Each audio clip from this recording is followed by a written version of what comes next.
खबर शामिल कंदासीं। जैकमाबाद में एजी दस्ती की रिपोर्ट मुताबिक ज़िले जैकमाबाद तहलको ठुल करीम बख्श खोसो दिलमुराद मांझीपुर रोड जो कम रोलड़े जो शिकार थी वियो है।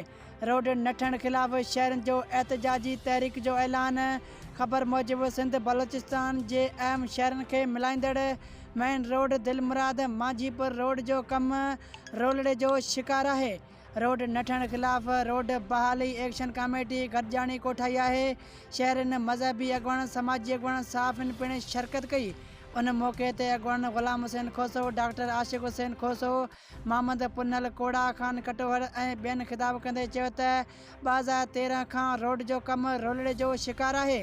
रोड जो ठेकेदार 1 अरब 28 करोड़ रुपयनि में मंज़ूर थियो हो, पर रोड जो ठीको मनपसंद ठेकेदार के ॾिनो वियो। चूंडियल नुमाइंदा ठेकेदार सां बिट बणियल आहिनि। उन्हनि वधीक चयो त करप्ट ठेकेदार रज़ाक बहरानी खिलाफ़ एहतजाजी तहरीक हलाइण जो फ़ैसिलो कयो वियो आहे।